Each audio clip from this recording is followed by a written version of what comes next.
আসসালামু আলাইকুম, সবাইকে শুভেচ্ছা জানাচ্ছি। মাসুম মাহবুব দেখছেন ওপেন দ্য ইউটিউব চ্যানেল এবং মাসুম মাহবুব ফেসবুক পেজ।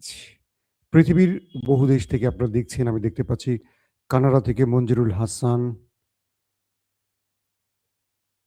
আমি দেখতে পাচ্ছি বাগদাদ থেকে আমাদের ইরাক বাগদাদ থেকে ইউসুফ খান, পশ্চিমবঙ্গ থেকে দেখছেন অনেকে, চট্টগ্রামের রাউজান থেকে দেখছেন। বাগদাদের যিনি আছেন আমাদের ভাই ইউসুফ খান, সেখানকার অবস্থাকে একটু কমেন্ট করবেন তো আপনারা, যারা বাংলাদেশি প্রবাসীরা আছেন সেখানে কি পরিস্থিতিতে আছেন একটু জানাবেন অবশ্যই।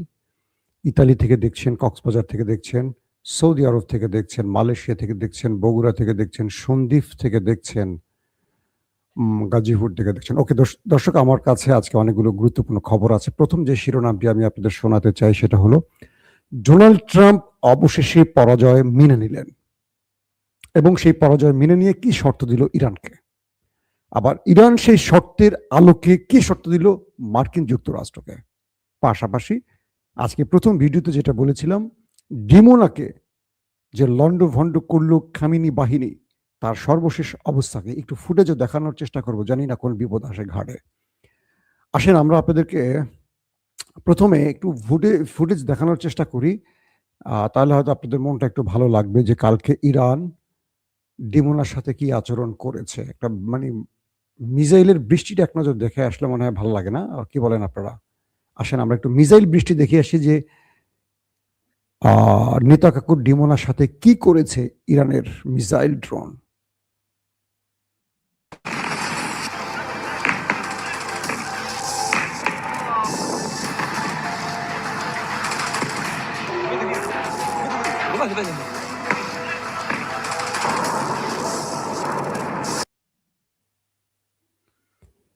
বুঝতে পারছেন তো কি ঘটছে কালকে? একটা দুইটা না, বৃষ্টির মতো পড়েছে। সেখানকার লাস্ট আপডেট কি বলে জানেন? একজন মন্ত্রী গিয়েছিলেন সেই অঞ্চলে যেখানে ইরান হামলা করেছে ডিমোনার, তাকে জনগণ ধোলাই দিয়ে বিদায় করে দিয়েছে।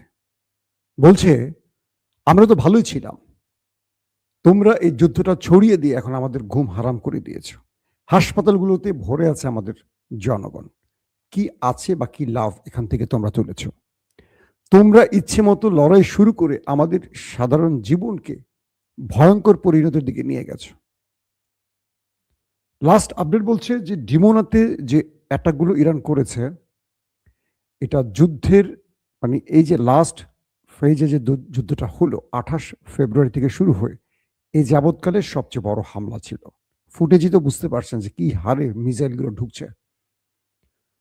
প্রশ্ন উঠে গেছে যে এত রকম প্রতিরক্ষা ব্যবস্থা থাকার পরও ইরানের মিসাইল ইন্টারসেপ্ট হলো না কেন? তদন্ত শুরু হয়ে গেছে দেশটির ভেতরে। কোথায় আয়রন ডোম, কোথায় ডেভিসনি, কোথায় অ্যারো 2 অ্যারো 3, কোথায় প্যাট্রিয়ট, কোথায় থার্ড? সব কেন একসঙ্গে ব্যর্থ হয়ে গেল? ইরানের মিসাইলে এমন কি ক্যারিশমা ছিল, এমন কি ছিল যে সকল প্রতিরক্ষা ব্যবস্থাকে নাকানি চুবানি খাইয়ে ডিমোনা শহরটিকে একেবারে লন্ডভন্ড করে দিয়েছে? প্রচুর মানুষ হাসপাতালে ভর্তি, হেলিকপ্টার, অ্যাম্বুলেন্স, একটা বিকট আওয়াজে পুরো এলাকা প্রকম্পিত। এক ভয়াবহ অবস্থা, যেন খুব বড় মাত্রার ভূমিকম্প শেষে সেই অঞ্চলে যা ঘটে সেই রকম একটা দৃশ্য। মুস্তফা খামিনির ভূমিকম্পে পুরো অঞ্চল, দুটো শহর, ডিমোনা অঞ্চল আর শহর, পুরো এলোমেলো হয়ে গেছে। মানুষের মধ্যে যে আতঙ্ক ছড়িয়ে পড়ছে এটা কল্পনাতীত, ধারণার বাইরে। আমাদের প্রিয় নেতা কাকু, আমাদের সবার প্রিয় নেতা কাকু, তাই তো? সবার প্রিয় প্রিয় তিনি বলেছেন জনগণকে ধৈর্য ধারণ করতে। নেতানিয়াহু বলেছেন আমাদের উপর যে হামলা হয়েছে তার কঠিন জবাব আমরা দেব এবং তাদেরকে সব ফ্রন্টে এখন আমরা হামলা করব। তারা আমাদের ভেতরে যে ঘটনা ঘটিয়েছে তার চেয়ে বড় মাসুল তাদের দিতে বাধ্য করব। বুঝতে পারছেন তো কি চমৎকার কথা বলেছেন আপনাদের প্রিয় নেতা কাকু। দর্শক আসেন আজকে লাইভটা খুব ছোট করব, 10-12 মিনিটের মধ্যে। দ্বিতীয় যে বিষয়টি সবচেয়ে আলোচিত সেটি হলো ডোনাল্ড ট্রাম্প বুঝে গেছেন আজকে ডিমোনাতে হিট করার পর যে ইরান চাইলে পারমাণবিক ধ্বংস করে দিতে পারত। ইরান জাস্ট আশপাশ দিয়ে মেরে বুঝিয়েছে আমার হাতে সব আছে, আমার হাতে ক্ষমতা আছে, আমি তোমাকে একটা শেষ সুযোগ দিলাম। ধরেন আমার বাড়ির ছাদে না মেরে আমার বাড়ির ট্যাঙ্কিতে মারছে, তো ট্যাঙ্কি থেকে একটু সরে পড়লেই তো আমার ছাদেই পড়তো, তাই তো? ইরান এই কাজটি করছে। অথবা বাড়ির ছাদে না মেরে আশপাশের দেয়ালে মারছে। তো ইরান বুঝিয়ে দিয়েছে তারা পারে।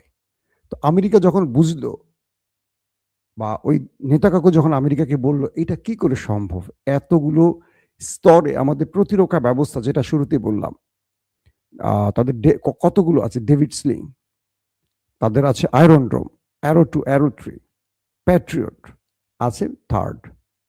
এতগুলো প্রতিরক্ষা ব্যবস্থা ভেঙে যখন হামলা হয়ে গেছে, তাদের মনে ভয় ঢুকে গেছে যে আর সম্ভব না কোনোভাবেই রক্ষা করা। ইরান চাইলে সব করতে পারে। এটা কেন করেছিল? একদিন আগে নাতানজ পারমাণবিক সাইডে হিট করেছিল এই দুই দেশ মিলে, আমার ট্রাম্প চাচ্চু আর নেতা চাচ্চু মিলে। ইরানের যখন নাতানজ পারমাণবিক প্রজেক্টে হিট হয়েছে, ইরান তখন তাদের প্রজেক্টে হিট করেছে। ইরান বলছে তুমি এখন ভাবো আমার কোথায় কোথায় হিট করবে, তুমি যেখানে করবে আমি তোমার সেখানেই করব। তুমি আমার সর্বোচ্চ নেতা সুপ্রিম কমান্ডার আয়াতুল্লাহ খামেনির বাড়িতে মেরেছো, আমিও নেতানিয়াহুর বাড়ি গুড়িয়ে দিয়েছি। এখন সে হয়তো বাংকারে বা গোপনে বা বিমানে বা অন্য দেশে গিয়ে পালিয়ে বেঁচে গেছে। আমাদের নেতারা তো পালিয়ে বাঁচার চেষ্টা করে না, তারা লড়াইয়ের মাঠে থাকে। নেতানিয়াহুর বা ট্রাম্পের এই মুহূর্তের পরিস্থিতিরা বলছে, ডোনাল্ড ট্রাম্প বলেছেন আমি যুদ্ধবিরতির জন্য বা যুদ্ধ বন্ধের জন্য ইরানের সাথে আলোচনা করতে চাই। কি হয়ে গেল ট্রাম্প চাচ্ছু, তুমি কেন, তুমি তো বলছো যুদ্ধ বন্ধ করবে না, আরো 6 মাস চালাবা। তবে ইরানকে কিছু শর্ত দিয়েছি, এই শর্তগুলো যদি ইরান মানে। কিভাবে হলো বিষয়টি?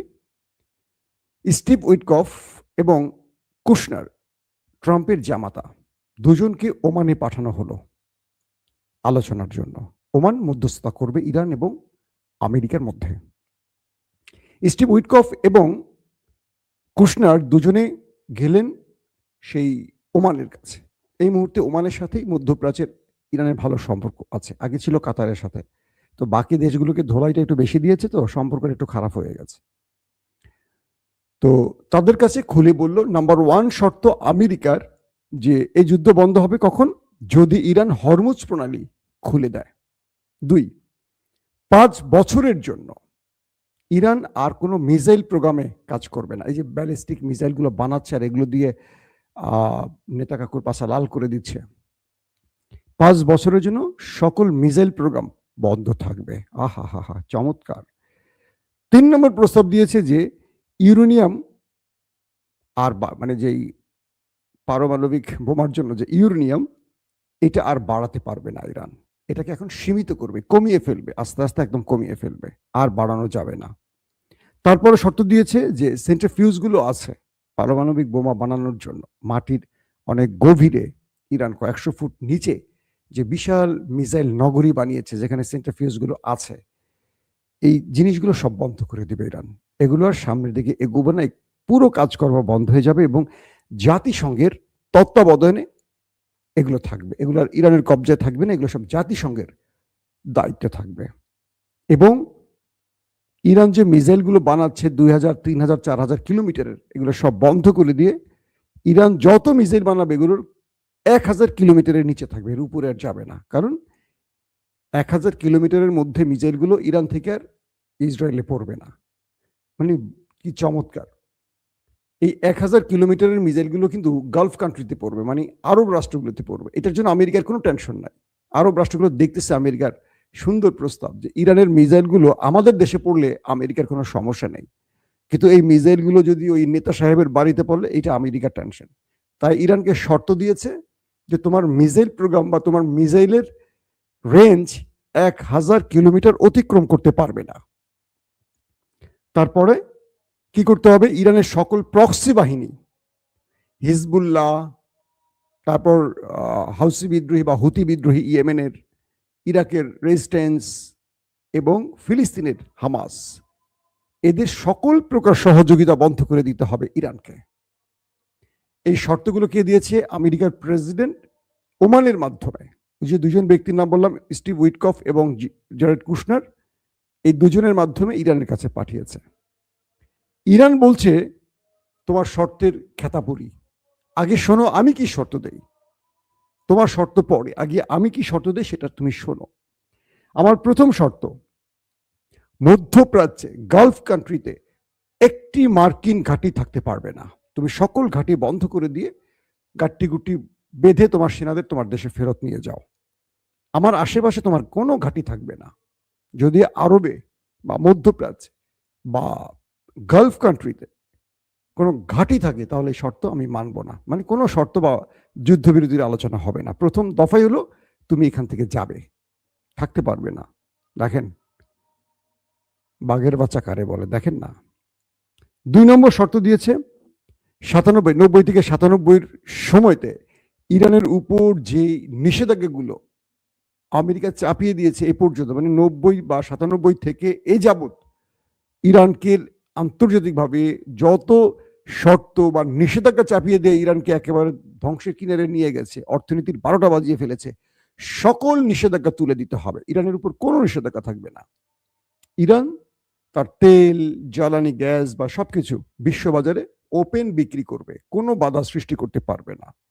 খেয়াল করেন। 3 নম্বর শর্ত ইরানের, এই যুদ্ধে যত মানুষ মারা গেছে, যত স্ট্রাকচার ক্ষতিগ্রস্ত হয়েছে, যত ক্ষতিগ্রস্ত মানে ইরানের ক্ষতি হয়েছে, মানুষের প্রাণ যাওয়া থেকে শুরু করে সকল ক্ষতিপূরণ ওই দুটো দেশকে দিতে হবে। বিশাল ক্ষতি হয়েছে, যতগুলো মানুষ মারা গেছে প্রত্যেকটা পরিবারকে অর্থ অনুদান দিতে হবে এবং যত ভবন টবন যা যা ক্ষতি করছে সকল কিছু ক্ষতিপূরণ দিতে হবে ওই দুটো দেশকে। এবং এই যুদ্ধবিরতি বা যুদ্ধ বন্ধের গ্রান্টার হতে হবে জাতিসংঘ, চীন এবং রাশিয়ার। আমেরিকা যে গ্রান্টি দেবে এই গ্রান্টিটা দিতে হবে জাতিসংঘের আন্ডারে, চীন এবং রাশিয়ার, অন্য কেউ না। এবং ট্রাম্প তাদেরকে গ্রান্টি দিয়ে যুদ্ধ বন্ধ করতে হবে, যাতে ট্রাম্প আর দ্বিতীয়বার যুদ্ধ চাপিয়ে দেওয়ার সাহস না করে। তখন ফ্রন্টে চলে আসবে চীন এবং রাশিয়া। আর সর্বশেষ যে শর্তটি দিয়েছে, ইরানের যে বিলিয়ন বিলিয়ন ডলার ফ্রিজ করে রাখা হয়েছে আন্তর্জাতিক বড় বড় ব্যাংকগুলোতে, সেই সকল ফ্রিজ ওপেন করে দিতে হবে। অর্থাৎ ইরানের টাকা আর আটকে রাখতে পারবে না। এগুলো এখন ইরানের কাছে চলে আসবে, বা ইরান এই টাকাগুলো দিয়ে তাদের রাষ্ট্রকে নতুন করে সাজাবে। মানে ইরানের প্রচুর টাকা আছে যেগুলো বড় বড় বিদেশি ব্যাংকে ফ্রিজ করে দিয়েছে আমেরিকার নির্দেশে। এই টাকাগুলো এখন ওপেন করতে হবে, মানে এগুলো আর ফ্রিজ রাখতে পারবে না। আমেরিকার শর্ত কি আর ইরানের শর্ত কি খেয়াল করছেন? আমেরিকা যে শর্তগুলো দিয়েছে, ইরান কি সেই শর্তের একটার ধারে কাছে আছে? ইরান বলছে ওকে, আমি পারমাণবিক প্রজেক্ট বন্ধ রাখবো, সমস্যা নাই, শান্তিপূর্ণ পারমাণবিক কর্মসূচির কথা আমরা আগেও বলছি, এখনো বলছি, আমরা তো বোমা বানাচ্ছি না, এটা মানবো। ব্যালিস্টিক প্রোগ্রাম বন্ধ হবে না। আমাকে ব্যালিস্টিক প্রোগ্রাম বন্ধ করে দিয়ে তুমি এসে হিট করবে, F-35 নিয়ে আসবে, F-16 আসবেন, 15 নিয়ে আসবে, মিসাইল মারবে, আর আমার রেঞ্জ থাকবে 1000-এর নিচে, আমি মারবো, সবগুলো গিয়ে পড়বো আমার বাথরুমে, আমার ঘরের ছাদে, তোমার ঘরে আর যাবে না। এই বুদ্ধি আমি মানছি না। তোমার শর্তগুলোর মধ্যে শুধু একটাই আমি মানতে পারি, আমি ইউরেনিয়াম সমৃদ্ধি আর করবো না, বাকি একটাও মানবো না। আর আমি যে তোমাকে শর্তগুলো দিয়েছি তোমাকে সবগুলো মানতে হবে, তবে যুদ্ধ বিরতির নিয়ে আমরা আলোচনা করতে পারি। ট্রাম্প পড়ে গেছেন আরেক মাইন্ড কাছে, কারণ ইতিমধ্যে জাপান থেকে শুরু করে অনেকগুলো দেশ ইরানের সাথে যোগাযোগ শুরু করেছে যে ঠিক আছে, আমি তোমার শর্ত মেনে তেল নেব, আমি টাকা পরিশোধ করব ইউয়ানে, চীনের কারেন্সিতে, আমি আর ডলারে করব না। আরো অনেক দেশ নাকি ইরানের সাথে গোপনে যোগাযোগ শুরু করেছে তাদের তেল গ্যাস নেওয়ার জন্য। ইরান যেই শর্তগুলো দিচ্ছে এগুলো সব আমেরিকার মিত্র ছিল। আমেরিকার ঘুম হারাম হয়ে গেছে, কারণ ওয়ার্ল্ড অর্ডার ভেঙে যাচ্ছে। ডলারের পতন মানে আমেরিকার ক্ষমতা শেষ, পৃথিবীতে আর কিচ্ছু নাই।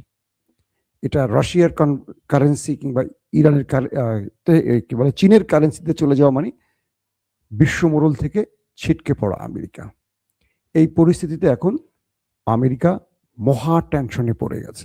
একদিকে ডিমোনাকে মেরে তক্তা বানায় ফেলতেছে, অন্যদিকে নেতাকাকুর বাড়ির অন্যান্য স্থানে ম্যাসিভ আকারে হিট চলছে। সেই সময় আমেরিকা প্রস্তাব দিচ্ছে তাদেরকে বাঁচাবার জন্য, মানে তার ইসরায়েলি বন্ধুদেরকে বাঁচাবার জন্য। আর ইরান তখন এমন শর্ত দিছে যে শর্ত মানলে আমেরিকা থাকবে।